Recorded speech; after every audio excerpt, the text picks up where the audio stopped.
بسم الله.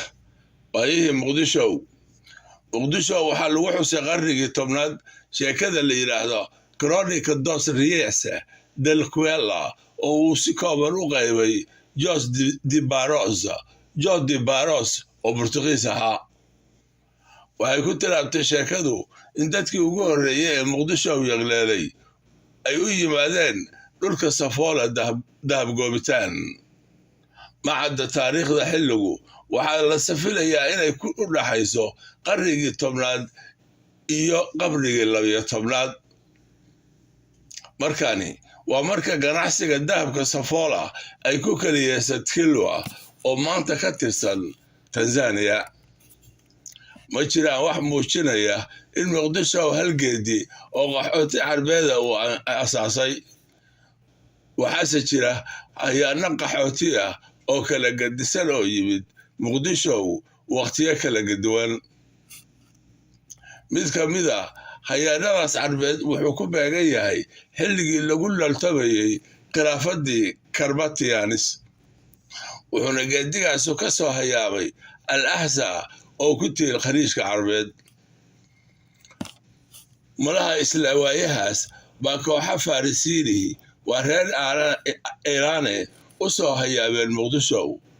sidaasna waxaa lagu sheegay qoraallo laga helay deegaano ka tirsan Shiiraaz iyo Masabuur oo ku beegan xilligii guyaashii dhexe.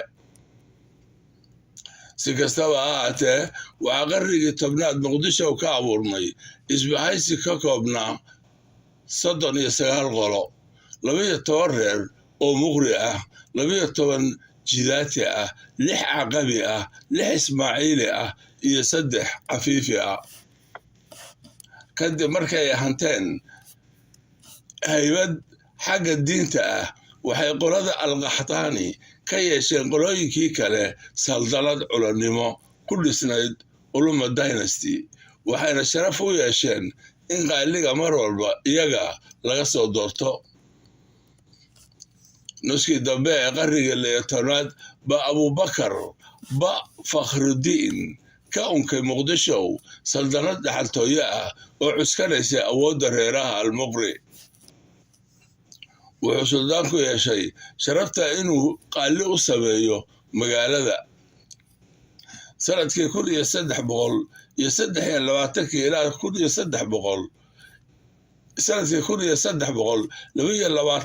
1323 suldaanku wuxuu ahaa Abubakar ba Maxamed. waagaas buu ku qoray magaciisa 1 bilyan oo lacag cururux ah, hase yeeshee aan lahayn mansab. waxaa Muqdisho soo boqday dalmareynkii Ibnu Batuuta markaas oo uu talada hayay Abubakar ba Cumar. waayahan ku beegan qarnigii 14aad iyo 15aad ee ay talada hayaan reer Al-Fakhruddin waxay Muqdisho gaartay heerar barwaaqo iyo ladnaan leh. waxaa Muqdisho lagu xusay qoraallo uu sameeyey boqorkii xabashida waa Abasiiniye boqor Zahra Dayaub oo la yiraahdo Masafa Miilaad. waana markii uu ka waramayay dagaallo ku dhex maray isaga iyo xoogag muslimiin ah meesha la yiraahdo Gumaad ee ka tirsanayd Dawaara. qarnigii 16aad baa taladii Muqdisho waxaa la wareegay saldanadii Mudaffar oo la samaysatay iskaashi saldalad kale oo awood ku lahayd dhulalka gudaha ah, waana saldanadii Ashuuraan. waxaase iskaashigaas burburiyey qolooyin raacata ah oo ka tirsanaa reerka Hawiye. waxay qoladan dambe Muqdisho ka go'doonsheen dhaqdhaqaaqii ganacsiga ee gudaha, sidaas bayna magaaladii ugu hoobatay baaba dhanka dhaqaalaha ah. badmareynkii caanka ah ee Vasco da Gama oo ka soo noqday safarkiisii ugu horreeyey ee Hindiga baa Muqdisho weeraray sanadku markuu 1499 kuwase guulaysan qabsashadeeda. sidoo kale sanadkii 1507 baa burcadkii Nakhuda Dijuna oo Portugiis ahaa ku guul daraystay inuu qabsado Muqdisho. 1532 baa Estado da Gama waa wiilkii Vasco da Gama u yimid magaalada si uu doon uga iibsado. sanadkii 1585 baa Muqdisho waxaa hareeriyey awood badeed ay lahayd imbaradooryadii Cusmaaniinta oo uu madax ka ahaa Amiir Cali Bey. markaan magaaladu waa isu dhiibtay waxayna aqoonsatay haybadda Cusmaaniyiinta. waxaase 1587 soo dhigtay xeebaha raxan maraakiib dagaal ah oo gaamur ah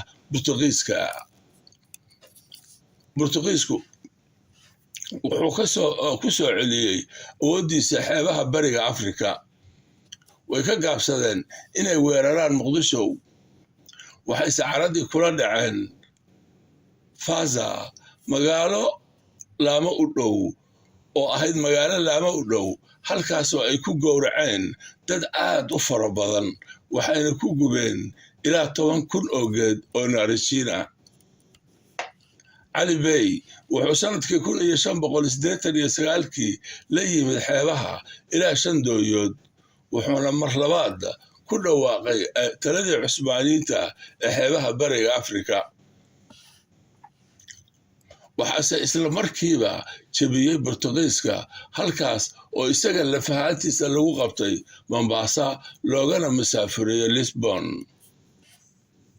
waagaas baa u dambeysay weeraradii Cusmaaniyiinta ee xeebahaas. sidaas oo ay tahay waxaa Muqdisho ka soo saaray lacag quruuraha oo maar ka samaysan tiro aan ka yarayn ilaa 12 xaakin. sanadkii 1700 baa raxan maraakiib dagaal ah oo Ingiriisi dul hogatay marsada Muqdisho, dhulkase uma soo dhaadhicin. markii Cusmaaniyiinta Carbeed ka qabsadeen Burtuqiiska Mombasa 1698 waxay kaloo qabsadeen Muqdisho iyo magaalooyin kale oo xeebaha ah, waxayna haysteen muddo aan la aqoon. waxaase markii dambe la faray inay ka guuraan dhulalkaas, waana yeeleen. si kastaba ahaatee Muqdisho waxaa ka bilaabmay dagaallo sokeeye oo magaaladii u qaybshay 2 dhinac, waana Xamarweyne iyo Shangani. waxaa ka soo gurmaday Afgooye Galadii, waa magaaladii Galadii saldanad awood lahayd, waana saldanadii Galadiga ah. sida la wariyey wuxuu la yimid suldaankii Galadigu ilaa 8,000 oo nin oo ciidana. markaas waxaa Muqdisho ka bilowday kusoo qulqulkii reer guuraaga. reerihii isku hayay labadii dhinac ee Muqdisho iyaguna waxay bilaabeen inay magacyadoodii rogaan. Caqabi waxay noqdeen reer Sheekh, Jilaati waxay noqdeen Shaashi, Cafiifi waxay noqdeen Gudmana, Muqri waa Qaxdaanigii waxay noqdeen reer Shogay. waxaa qarnigii 18aad soo weeraray Muqdisho qolo raacata oo la yiraahdo Daaradolle oo ka tirsan reerka Abgaal ee Hawiye. waxayna qabsadeen magaaladii. duqoodii sare ee lahaa magaca Imaam wuxuu saldhig ka dhigtay Shangani. sanadkii 1823 ayaa Sayid Saciidkii reer Cumaan isku dayay inuu ku hareeyo haybadiisii Muqdisho. kadib markii uu xiray 2 nin oo magac lahaa. sanadkii 1843 bay ahayd markii ugu horreysay oo uu awoodo Sayid Saciid inuu u magacaabo magaalada xaakin, wuxuuna wakiishay xaakin reer gurigii ka mid ahaa. u dambey 1870 ilaa 1888 bay ahayd markii ugu horreysay oo xeebihii Banaadir ay u gacan galaan taliskii Cumaaniyiinta, waxaana markaan suurtageliyey wiilkii Saciid Barqash la oran jiray Barqash. ragaalkii qarnigii 19aad baa gumaystaha Talyaanigu kala wareegay Cumaaniyiintii xeebaha Banaadir, waxayna taasi ahaatay bilowgii gumayntii Muqdisho ay diidada weynay. 1960kii baa muqdisho loo gartay inay noqoto caasimadii labadii dhinac ee Soomaaliyeed oo xornimada qaatay waxaana loo saaray taashka qaranka Soomaaliyeed dhammaantii waxay u noqotay hooyadii qaybihii Soomaaliyeed aan weli xorta noqon waxayna u noqotay barta ay ku soo hirtaan oo hiil iyo hooba ka helaan waxaa la isugu geeyey awooddii Soomaaliyeed oo idil waxayna gaartay horumarkii ugu horreeyey taariikhdeeda waayahaas ay bilicda iyo baaxadda haratay waxaa la siiyey naanaysi ay ka mid ahayd dhulkii badweynta Hindiga caasimadii ugu nadaafad badnayd dowladaha carabta iyo tii ugu nabadgelyo badnayd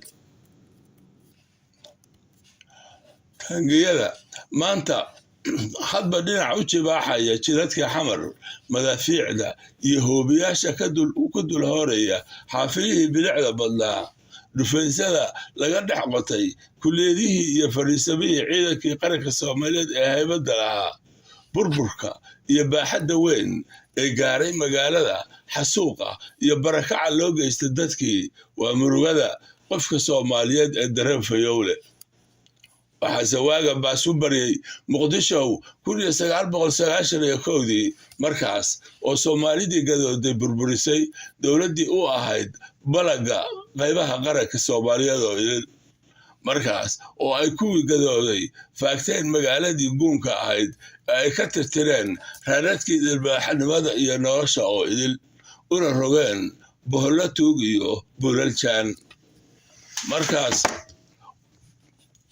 markaas oo boqolaal kun oo qof ka qaxeen magaaladay dhisteen una dagaageen gooyaha dunida oo idil markaas oo ay kala kulmeen faracyadii isbahaysiga ugu horreeyey ee buddigay muqdisho ilbaxnimadii muqdisho ee raalliga ahaada isbahaysiga faracyadii ugu horreeyey ee buddiga u ahaa ilbaxnimadii muqdisho tacadigii ugu sarreeyey ee la bariyo aadane muqdisho oo mar la oran jiray sarabuun mar walbana ahayd magaalo wada jir loo dhisay oo loo degan yahay hoogeedu wuxuu bilowday markii qolaysa siisay ee kuna xalaalaysatay hantidii intii kale muqdisho wuxuu magaceed bacay markii qolo ka dhigatay dhufays xujo ku ah dowladnimadii Soomaaliyeed